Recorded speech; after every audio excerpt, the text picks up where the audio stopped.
बड़े बड़े उद्योगपति की पहली पसंद बन रहा है बिहार। इन्वेस्टमेंट के लिए मोस्ट फेवर्ड डेस्टिनेशन है बिहार। उद्योग लगाने के लिए कैटल फीड बनेगा, कैटल के लिए मुर्गी का दाना, मछली का दाना, कैटल के लिए दाना, और उसकी भी इंडस्ट्री लगेगी जो हम अभी तक आप लोग को नहीं बताए।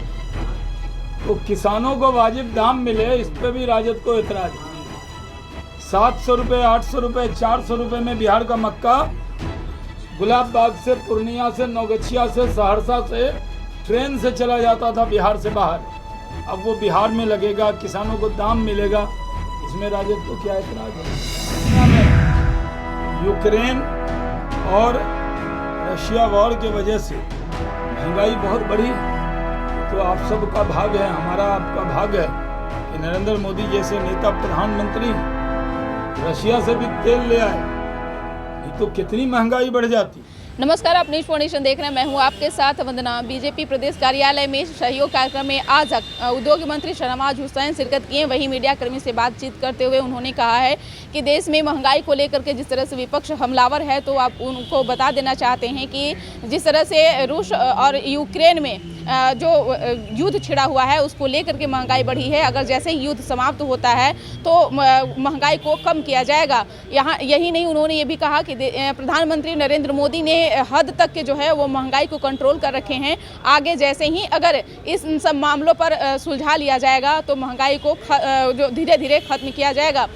आपको सुनवाते हैं कि क्या कुछ कह रहे हैं उद्योग मंत्री शहनवाज हुसैन। कल दिल्ली में बहुत बड़ा इन्वेस्टर मीट हुआ है। माननीय मुख्यमंत्री जी ने वहाँ डेवलपमेंट कमिश्नर को और अपने प्रिंसिपल सेक्रेटरी सिद्धार्थ जी को वहाँ भेजा था, और हम लोगों ने ये भूमिका बनाई है कि पूरे देश में पहले जाके परसेप्शन को बदल देंगे। बड़े बड़े उद्योगपति की पहली पसंद बन रहा है बिहार। इन्वेस्टमेंट के लिए मोस्ट फेवर्ड डेस्टिनेशन है बिहार। उद्योग लगाने के लिए यूसुफ अली आए, लुलू वाले जो सबसे बड़े हैं गल्फ के अंदर,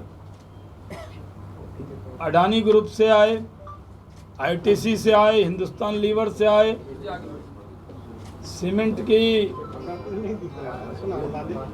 बड़ी बड़ी कंपनी से लोग आए, और इतनी बड़ी तादाद में आए। उत्साह का माहौल है, और ये सिर्फ दिखावे के लिए नहीं है, ज़मीन पर भी उद्योग लगने लगा है। अब इथेनॉल के बारे में भी कुछ लोग बयानबाजी करने लगे हैं। ये जो मक्का हमारा बाहर चला जाता था उससे तेल निकलेगा, मतलब इथेनॉल, और उससे जो उसका सिट्ठी बच जाता है डीजल, वो कैटल फीड बनेगा, कैटल के लिए मुर्गी का दाना, मछली का दाना, कैटल के लिए दाना, और उसकी भी इंडस्ट्री लगेगी जो हम अभी तक आप लोग को नहीं बताए थे। तो किसानों को वाजिब दाम मिले, इस पर भी राजद को एतराज है। 700 रुपये, 800 रुपये, 400 रुपये में बिहार का मक्का गुलाब बाग से, पूर्णिया से, नौगछिया से, सहरसा से ट्रेन से चला जाता था बिहार से बाहर। अब वो बिहार में लगेगा, किसानों को दाम मिलेगा, इसमें राजद को क्या एतराज है। ये इथेनॉल और ईएनए बनने में अंतर होता है। शराब नहीं बनने वाली है, लेकिन कुछ लोगों ने बयान दिया है, वो आप लोग उनको समझाइएगा। उनको शराब और इथेनॉल में समझ है या नहीं? मैं किसी के समझ की गारंटी या सर्टिफिकेट नहीं बांटता हूँ, मैं तो संभला हुआ बयान देता हूँ, पता है आपको। मैं आपको कह रहा हूँ, मैंने बता दिया कि किसानों के हित में है। मेन इथेनॉल बनाने का है कि पेट्रोल डॉलर बचे। भारत पर जो दबाव होता है तेल की कीमत का बढ़ने का, वो अभी 10% है, 20 तक जाएगा, और कई राज्य में तो अमेरिका में भी 40% तक। तो बिना जानकारी के इस पर कोई चर्चा नहीं करनी चाहिए। जहाँ तक सवाल है, इन्वेस्टर मीट हुआ है, इसको हम लोग और आगे करने वाले, मुंबई में करेंगे, कलकत्ता में करेंगे, अहमदाबाद में करेंगे, और दुबई से लुलू ग्रुप ने हमें आमंत्रित किया है कि बिहार सरकार आए और वो इन्वेस्टर मीट दुबई में करने की योजना रखते हैं। और ये भी कहा है कि जो यूएई के बिजनेस डेलीगेशन है वो पटना आएंगे। फाइनल जो बड़ा प्रोग्राम होगा, ये तो अभी रोड शो है, सब जगह जाना है। कई लोग कहेंगे साहब बिहार में क्यों नहीं कर रहे, वहाँ क्यों नहीं कर रहे। भैया सब जगह जाएंगे। बिहार को पूरी तरह, जो बिहार आज नीतीश कुमार जी के नेतृत्व में बदला हुआ बिहार है, इन्वेस्टमेंट के लिए पहली पसंद बन रहा है उद्योगपति की बिहार। उनको यहाँ गए और इतनी बड़ी तादाद में आए।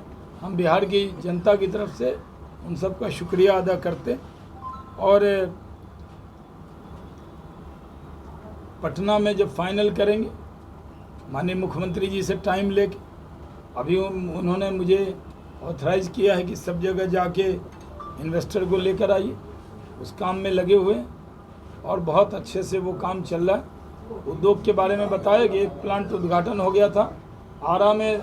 इंडिया का ही नहीं, चाइना के बाद एशिया में सबसे बड़ा प्लांट आरा में बनकर तैयार है। 65,000 लीटर का हमने पूर्णिया में शुरू किया, आरा में 5 लाख लीटर का होगा। 2 प्लांट गोपालगंज में तैयार है, बस नारियल फोड़ना है चल के। तो काम हो रहा है और ये काम किसानों को ध्यान में रख के हो रहा है। मेगा टेक्सटाइल पार्क में काम हो रहा है। अभी जल्दी टेक्सटाइल पॉलिसी आएगी, ऐसा मुझे विश्वास है। मैं बराबर आप लोग को कहता रहा हूँ कि टेक्सटाइल लेदर की पॉलिसी आएगी। ये बातें मैंने अपने तरफ से कह दी। अगर आपके कोई प्रश्न हो। अच्छा, ये जो ज्ञानवापी मामले मस्जिद को लेकर कोर्ट का वर्डिक्ट आया अभी है, 4 दिन तक मैं बिजी था बिहार इन्वेस्टर मीट में, उसमें मैंने ध्यान नहीं दिया, न मैंने पढ़ा है उसमें। 3 दिन से अखबारें नहीं पढ़ पाया। जनगण मन को लेकर के यूपी में फैसला हुआ है, मदरसों में अब जनगण मन गाना अनिवार्य कर दिया गया है। अरे राष्ट्रीय गान नहीं गाया जाता था, ये तो बड़ा ताजुब वाला सवाल है। हम लोग तो बचपन से, हम भी मदरसा में पढ़े, पूरा राष्ट्रीय गान तो धूमधाम से सब लोग गाते हैं। जो भी भारत का नागरिक है, जो इस राष्ट्र में रहता है, उसको राष्ट्रीय गान तो गाना ही चाहिए। और मदरसा में भी गा रहे होंगे। अगर यूपी ने कहा है कि गाएं, हर जगह गाएं, अपने राष्ट्र का गुणगान करने में क्या दिक्कत है? इसमें तो कोई एतराज़ करने वाला नहीं है। ये सवाल कहाँ खड़ा हो गया कि राष्ट्रीय गान पर किसी को एतराज़ होगा? जो इस राष्ट्र का नागरिक है, उसको इस राष्ट्र पर गर्व करना चाहिए और राष्ट्रीय गान पूरे मन से गाना चाहिए। कश्मीर में काफी हंगामा हो रहा है, पंडित की हत्या कल कर दी गई थी। देखिए, जम्मू कश्मीर के अंदर आतंकवाद एक बुझता हुआ चिराग है। और जब चिराग बुझने लगता है, जब कभी देखते होंगे चिराग जब बुझने लगता है या लालटेन में जब बुझने लगता है तो जोर से एक बार जलता है, भभकता है, कहते हैं बिहार की बात है, भभकता है। आप देखिए कि पिछले चुनाव में भभका था थोड़ा। लेकिन आतंकवाद की जड़ को पूरी तरह समाप्त कर दिया गया है। जो पाकिस्तान के एजेंट कुछ आतंकी बचे हैं, उनको भी समझा दिया गया है और जो आतंक करेगा उसके माथे पर मौत लिख दी जाएगी। संजय राउत ने अमित शाह से ये पूछा है कि जरा वो बताएं कि 8 साल में कितने कश्मीरी पंडित वापस कश्मीर लौटे हैं। संजय राउत जी ये बताएं कि शिवसेना के जो नेता थे बाला साहब ठाकरे, उनकी आत्मा कितनी दुखी हो रही होगी। जिस कांग्रेस के खिलाफ पूरी जिंदगी वो लड़े, जिस कांग्रेस के वजूद के खिलाफ वो लड़े, आज शिवसेना उसी कांग्रेस के चरणों में बैठ गई है। इसलिए पहले वो जवाब दे, फिर हम सवाल करेंगे। आरबीआई ने जो रिपोर्ट पेश किया है उसमें 8 साल के दुनिया में यूक्रेन और रशिया वॉर के वजह से महंगाई बहुत बढ़ी। ये तो आप सब का भाग है, हमारा आपका भाग है कि नरेंद्र मोदी जैसे नेता प्रधानमंत्री रशिया से भी तेल ले आए, नहीं तो कितनी महंगाई बढ़ जाती। अगर सोच के मन डरता है, कल्पना नहीं कर पाते हैं कि अगर मोदी जी प्रधानमंत्री न होते, कांग्रेस के प्रधानमंत्री होते, कितने कंफ्यूज हो गए होते। लेकिन दृढ़ता के साथ इमरान खान को भी कहना पड़ा कि भारत की विदेश नीति स्वतंत्र है और तेल रशिया से भी लाए, नहीं तो तेल में तो और जगह आग लगी हुई। पूरे भारतीय उपमहाद्वीप के जो देश हैं देखिए क्या हाल है। लेकिन अपने भारत में अभी भी महंगाई पर अन्य देशों की तुलना में रशिया और यूक्रेन वार के बावजूद उस पर नियंत्रण है, थोड़ी बढ़ी है फिर घटेगी भी। ठीक है सर। बंद कर दीजिएगा कि क्या कुछ कहें। आपको बता दें कि जिस तरह से बिहार में मदरसों में जनगण मन को लेकर के सियासत हो रहा है, तो वहीं उन्होंने ये भी कहा है कि हम तो बचपन से मदरसों में पढ़ते आए हैं और अगर राष्ट्रगान अगर कहीं पे गाया जाता है तो ये कहीं से भी गलत नहीं है, इसको बढ़ावा देना चाहिए और भारत के हर नागरिक को जो है राष्ट्रगान गाना चाहिए। इस पर बस इतना ही। बने रहिए न्यूज़ नेशन के साथ। धन्यवाद।